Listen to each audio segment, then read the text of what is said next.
പുതിയ യാത്രയിൽ V D സതീശന്റെ നേതൃത്വത്തിലുള്ള ജാഥയ്ക്ക് വലിയ രീതിയിലുള്ള പിന്തുണയാണ് ലഭിക്കുന്നതെന്ന് താങ്കൾ പറഞ്ഞു.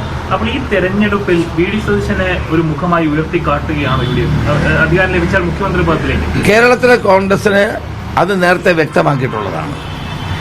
അത് ഞങ്ങൾ നേരത്തെ മുഖ്യമന്ത്രി സ്ഥാനാർത്ഥിയെ പ്രഖ്യാപിക്കാറില്ല.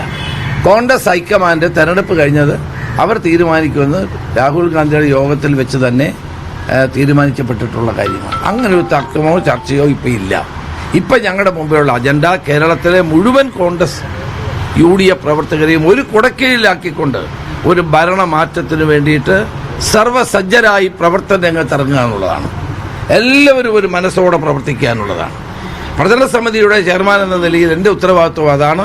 എല്ലാവരെയും യോജിപ്പിച്ചുകൊണ്ട് ഒരു കുടക്കീഴിൽ അണിനിരത്തിക്കൊണ്ട് ആർക്കെങ്കിലും അഭിപ്രായ വ്യത്യാസം ഉണ്ടെങ്കിൽ അവരെല്ലാം പറഞ്ഞ് യോജിപ്പിച്ച് സമൂഹത്തിലെ എല്ലാ വിഭാഗങ്ങളെയും യോജിപ്പിച്ചുകൊണ്ടുള്ള ഒരു ജനകീയ മുന്നേറ്റമാണ് കോൺഗ്രസ് ഹൈക്കമാൻഡ് ആഗ്രഹിക്കുന്നത്.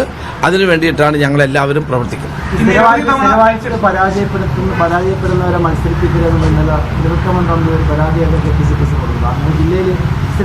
എനിക്കറിയില്ല. KPC പ്രസിഡന്റ് പരാതി ഇട്ടു, അദ്ദേഹത്തോട് ചോദിക്കും. എന്തിനാണ് ഇപ്പോൾ ഒരു KPC പ്രസിഡന്റ് ഉണ്ടല്ലോ?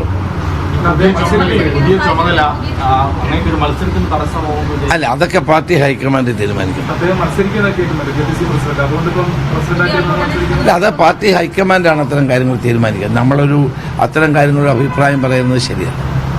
പിന്നെ സണ്ണി ജോസഫ് നല്ല നിലയിൽ പ്രവർത്തിക്കുക, എല്ലാവരെയും കൂട്ടി യോജിപ്പിച്ചുകൊണ്ട് KPCC പ്രസിഡന്റ് മികച്ച പ്രകടനം തന്നെയാണ് കാഴ്ചവെക്കുന്നത്.